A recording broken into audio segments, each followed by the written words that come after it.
Hey girl, so you're wondering about summer school, how it could help you finish your degree faster, and but you're having some concerns about the time and the money and the stress that could be involved, and is it really worth it?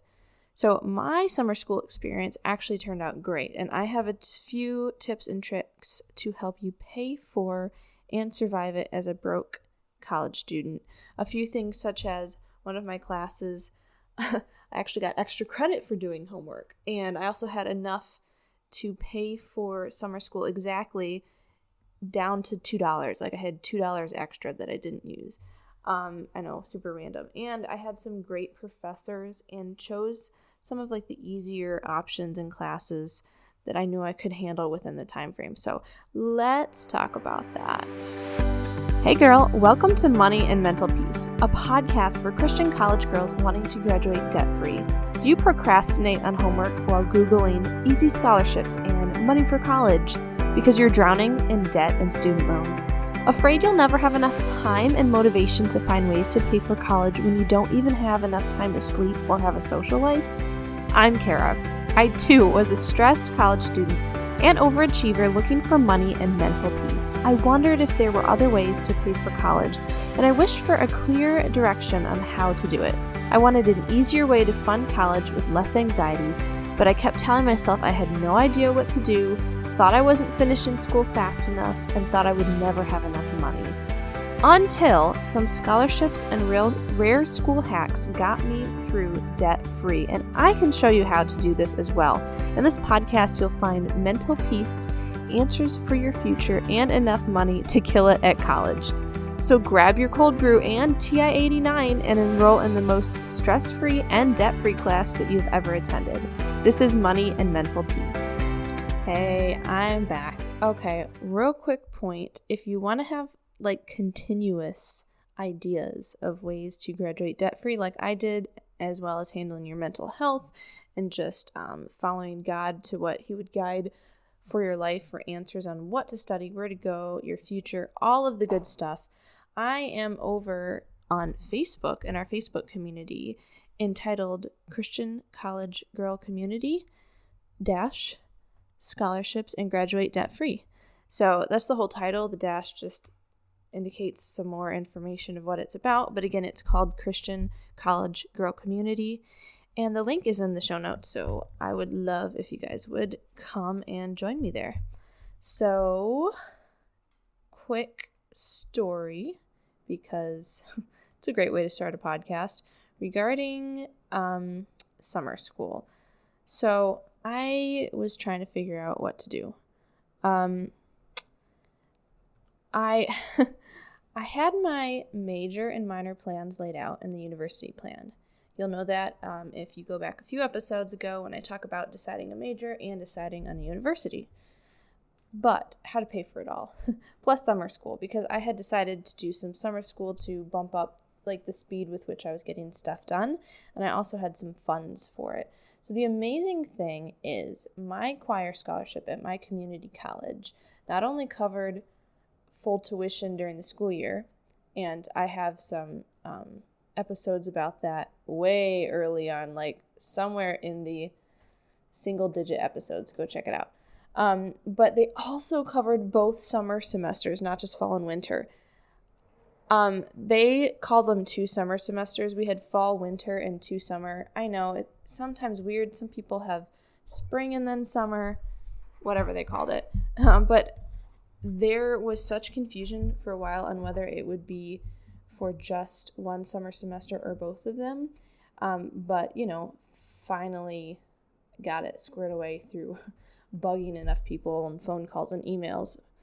And it cost $1,300 for both. Now, let me remind you, like that would be great price now for some classes. But this is at a community college, so it was cheaper than probably the school you're at.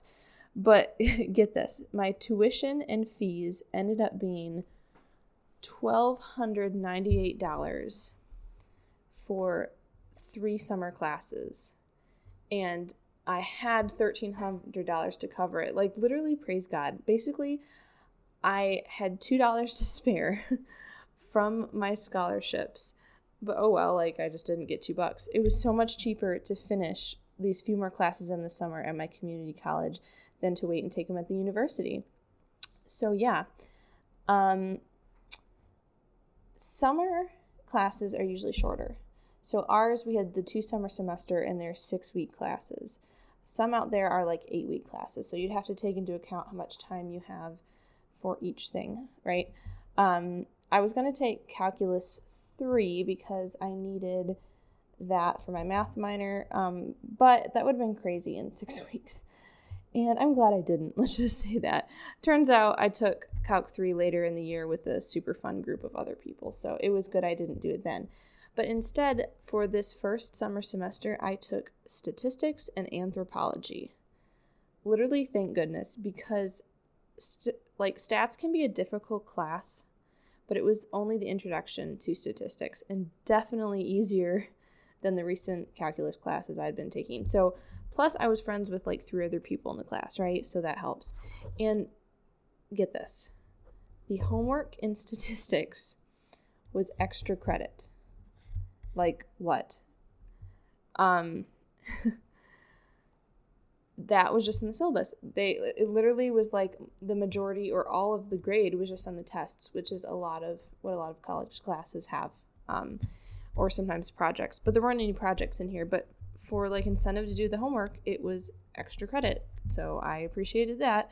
I found that out actually by checking ahead of time. I took that class knowing that because I had asked some other students, had gone on like ratemyprofessor.com, all the good stuff.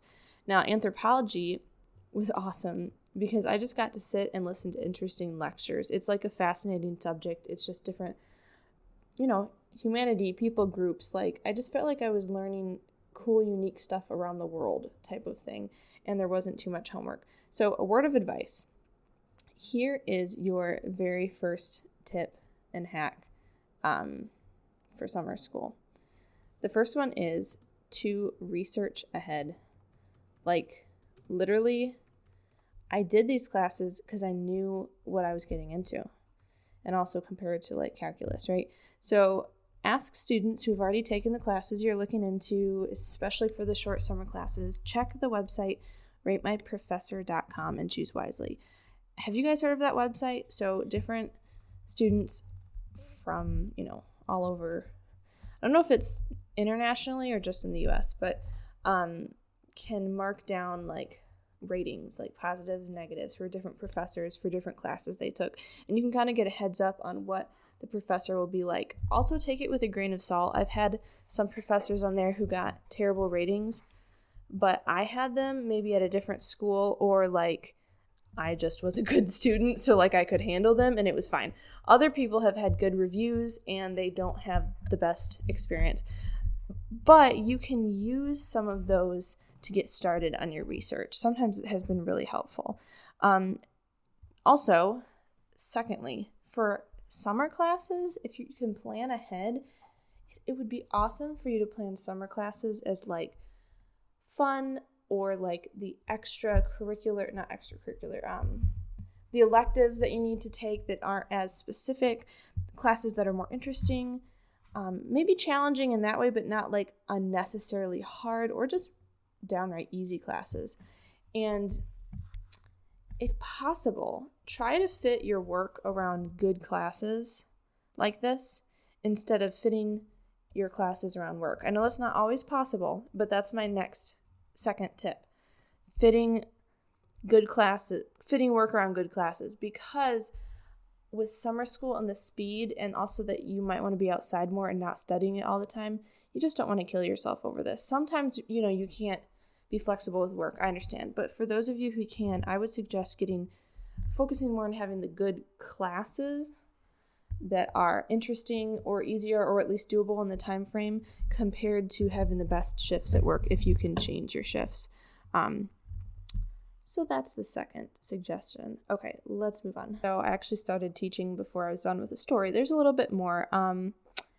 My last summer class. So remember I mentioned we have 2 summer semesters. It's just how our school was. Yours might be different. The last one I took was macroeconomics online, and it was much better to take this by itself, like literally, because it was more difficult, had more time intensive than the previous two. But watch out for a future episode where I talk more specifically about this class, because since it was by itself, I took the class. I took a 14-week class, normally if it was in the full semester, and I did it in 3 weeks. What? I finished a 14-week class in 3 weeks. Now, again, summer school generally was 6 weeks. So, I mean, it was already being smushed, smaller. But I'm saying it was 14 weeks if it would have been in a normal semester time, and I did it in 3. So, just hang in there for me to give some advice on how I did that. But that is not as much the priority of this conversation, because that is more about how to do a class fast and not exactly how I was paying for summer school. Anyways, so I was finished with summer school, and let's go through a few more tips. One of the things, I already talked with you guys about how to decide what you were going to do and like research and stuff, but you're probably like, Kara, the title talked about paying for it as a broke college student. Yes, I did. So I'm going to go to tip number 3, which is how to pay for summer school. So I have done quite a few episodes in the past. Let me name a few that have talked about finding and applying for scholarships. So you can go back to some of these, such as episode 11, 12, 13, 14, and 15. Apparently I did it in a row. So there you go. The early teens, right? Also, if you want to know how I got this full ride choir scholarship, which covered some of this stuff, that is episode 3. It was 5 steps to get in an easy full ride scholarship, or let me do it for you. So the or let me do it for you part is what we're going to talk about today. So you want to pay for college. You want to pay for this summer school. There are definitely ways through, working and, online, not online, getting a job on campus, and let's see, maybe some grants you might have if that's within your income range in your state. But scholarships are a great way to pay for college. And did you know that you usually have to apply for financial aid for the summer? So it depends on the school, but when I transferred to my university and I went to Eastern later on, I couldn't just see, I have money left over for summer school. I actually had to do like an application for financial aid in summer school. Now, of course, they offered me like loans right away. I didn't want to do that. And that's a separate place because I just did like, I think, one online class or something then. We're not talking about that. But I actually had to go and check into it. So it's currently March right now. And this is when you need to be looking into this stuff if you're planning ahead for, another semester, summer semester time. So you need to actually check with your financial aid if you need to apply for summer school financial aid of any sort, and see if you get some scholarships covering you. If you already have scholarships, they might literally just be continuing through the summer. So that's a step to do. That step 3 is already looking at financial aid. And step 4 would be the last point that you could hire me to do it, honestly. I have a business where I help students find scholarships for college. I cannot apply for them for you because that would be illegal. But I can talk with you about your information, your plans for college and career, and I can go and look for them and present them to you, so it cuts out all the hours or days or weeks that you'd spend looking for scholarships, and I can help present them to you, and then you just go ahead and apply for them for the summer and beyond. So let's recap. So I had mentioned that you can research ahead to look into what classes you can take, like on ratemyprofessor.com. Again, I'll say that slower. ratemyprofessor.com, and talk to other students. You might be able to tell if it's an easier class or interesting and such. Number 2 is fitting work around your classes and not classes around your work, if possible. I know work can come and go and change the flexibility, but that way you can try to get the easier or more interesting or more elective type, not as intensive classes for the summer, because it's sped up, right? Number 3 is checking into your financial aid. Sometimes you have to actually ask about summer financial aid and not just assume they'll let you know. It depends on the school, but sometimes if you have scholarships, some of it might be continued over to the summer. So ask about that. And 4th, you can look for scholarships yourself. Now, some of those I mentioned earlier, those episodes 11 through 15, when I mentioned different scholarships you could apply for, honestly, you could just go listen to those or go to those websites I suggest on there. But if you don't want to take the time to do all the research yourself, then you could totally hire me to do that. If you are interested in hiring me, please send me an email at info@moneyandmentalpeace.com.